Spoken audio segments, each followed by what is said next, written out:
Hey guys, welcome back to another episode of Strange Days, where we look at stories of unsolved and solved murders and disappearances throughout Canada. If you have a case you'd like me to cover, please email me at strangedays0000@outlook.com. So don't forget to like and subscribe, and I'll be uploading a new video each week. Thanks and enjoy. The mass murders in Wells Gray Provincial Park.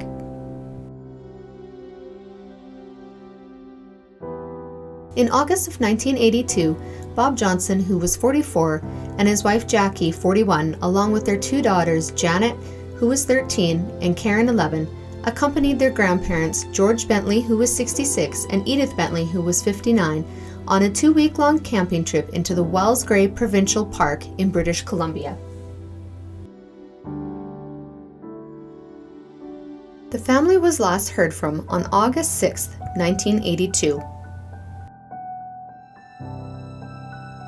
The family was going to the Wells Gray Provincial Park in British Columbia.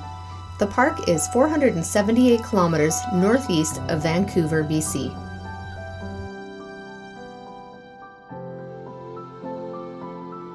The family set up camp near the old Bear Creek prison site. George and his wife Edith had their truck with a camper and their boat on top, while Bob and Jackie and the girls were set up in a tent. Bob had taken a couple weeks off from work for the trip, but having missed a couple of days of work and not showing up on August 16th, fellow workers reported him and his family missing on August 23, 1982. Local police searched the area after receiving the missing person report, but were unable to locate the family within the first few weeks of the search. On September 13th, a mushroom picker came across the Johnsons' burnt car in a secluded area, just off of a logging road. The driver's door was open, and inside the car, they found skeletal remains.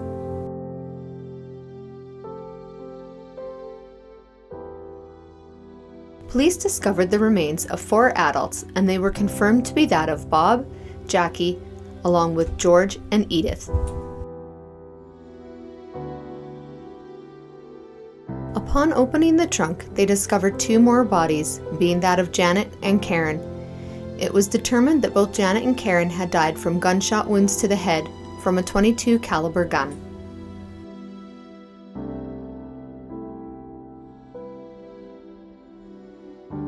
Police soon learned that the family had been murdered at a different location, as there was no bullet casings found at the scene. George and Edith's 1981 Ford camper, along with their camping gear, boat, and motor, were also missing.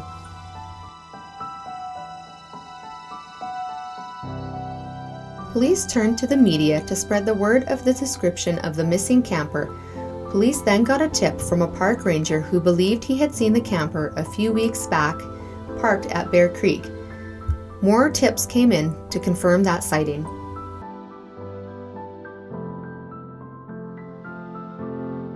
On September 14, 1982, police found what they believed to be the murder scene where the camper had been, along with 6 .22 caliber casings and bottles of George's favorite beer, but the camper was nowhere to be found.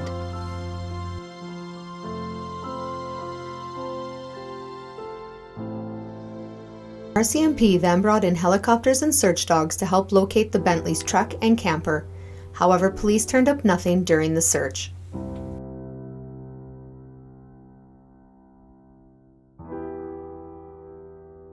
In 1983, a television reenactment was made at the location of the murders, and it was broadcast across Canada.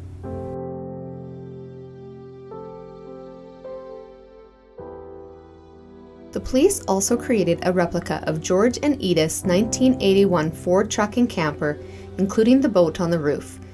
In May of 1983, they drove the truck all across Canada to Quebec in hopes that someone would see it and would remember something that may be related to the case.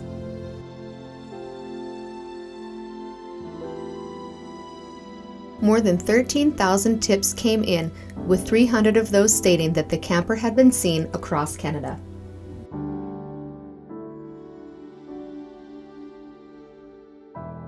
The police were offering a reward of $7,500 and printed 10,000 posters that were spread across the country in local police detachments.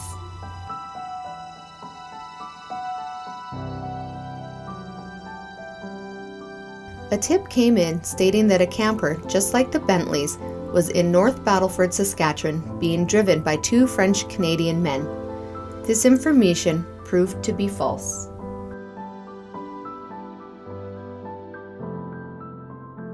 A mechanic in Windsor, Ontario, contacted police saying he had seen the camper and spoken with the two men who were asking about a paint job for the truck. The mechanic also said the two asked him if he could get rid of a rifle for them. This also proved to be false.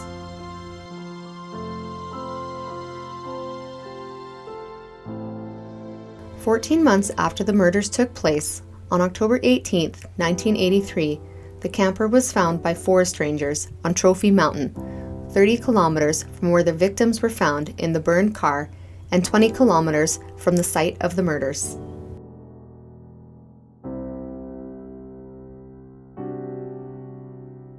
The truck and camper had also been burned like the car. It seemed as though the murderer had tried to drive the truck down the gorge, but it got stuck on some logs.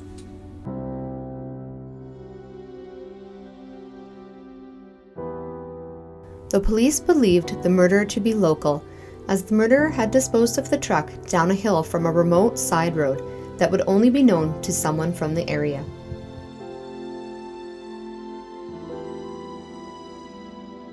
Police used the aid of a helicopter to remove the burnt truck from the gorge and took it to a crime lab in Vancouver. However, they turned up no new clues in the case.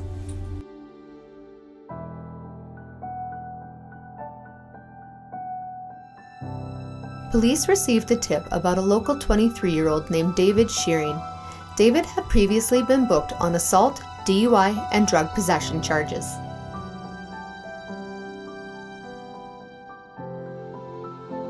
David had also been a logger, and rumors around town were that he liked young girls. Shearing lived close to the murder scene and knew the area well.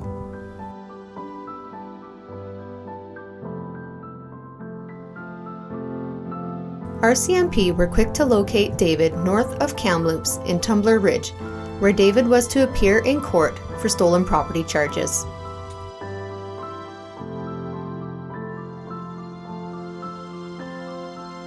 David was taken in for questioning. Even though the RCMP didn't have much evidence, they felt that David was the murderer.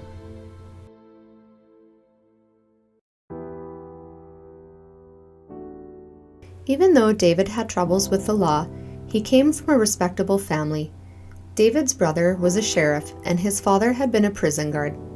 After David had graduated high school, he went on to complete his heavy mechanic course.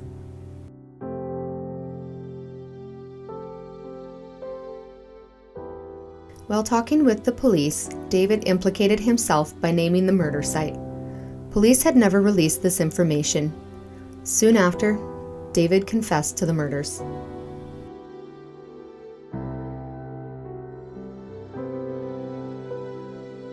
David then went into details about the murders and what had happened. David even agreed to return the family's possessions and the rifle he had used to kill the family. The rifle would be a forensic match to the shell casings left behind.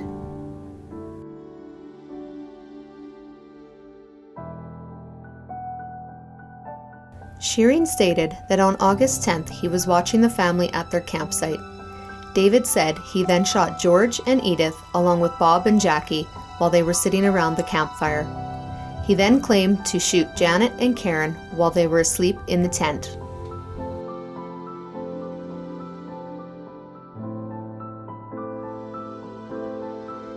Shearing put the bodies of the adults in the car and the bodies of the girls in the trunk. David then drove it to the spot where it had been found and set it on fire with gasoline. He has stated that he only wanted to rob them.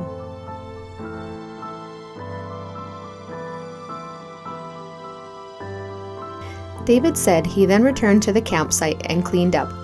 He stated that he wanted to keep the camper, so he drove it back to his property nearby. A few days later, he decided to get rid of it after seeing it on the news.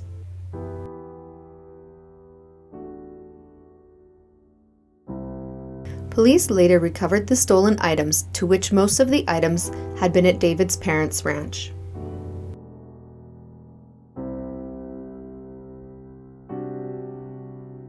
On April 16, 1984, David Shearing pled guilty to 6 counts of second-degree murder, and on April 17, 1984, he was sentenced to life with the possibility of parole in 25 years.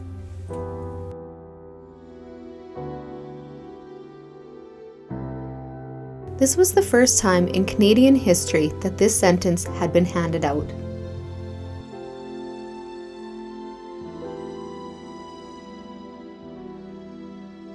Police felt that David hadn't been entirely truthful with them, so on the day of his sentencing, they went to talk with him again, and he admitted a horrible truth.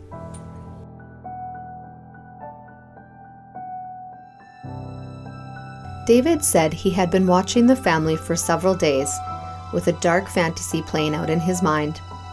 That fantasy involved the 2 girls.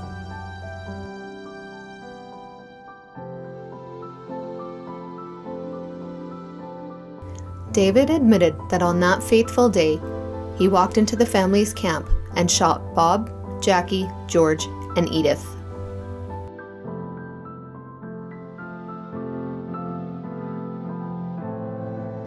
David said that he had abducted Karen and Janet after killing their parents and grandparents.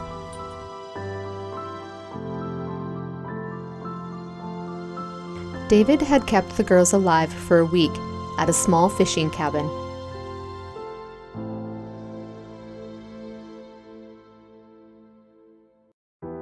He then moved them to his home after almost being discovered by a prison guard who was supervising prisoners from a local jail that were out fishing.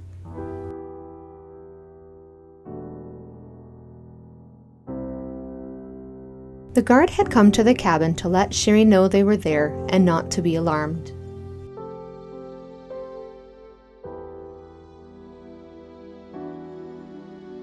The guard didn't see anything suspicious with David at the time, as he hid the girls behind the cabin door.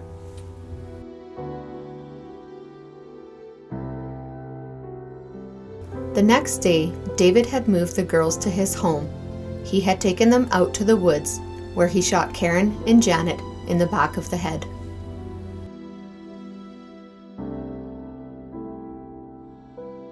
During the time that David had spent with Karen and Janet, he had repeatedly raped them.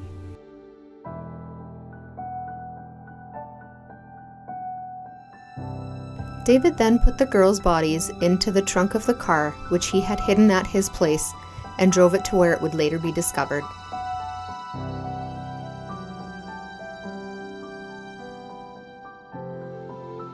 And now the RCMP had the full story of what had happened to the family that day.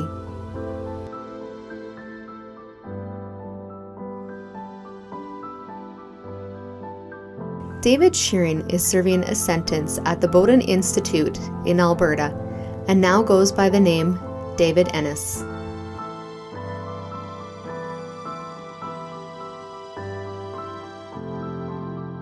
David had first applied for parole in 2008 but was denied.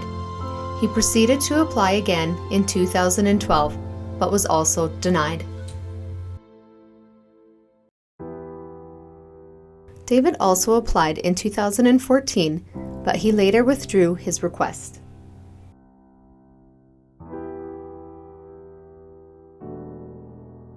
Most recently, in 2021, David applied again for parole, but was denied once more.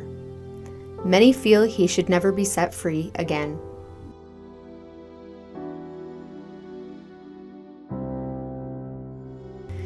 David, who is now 62, will remain there for at least the next 5 years.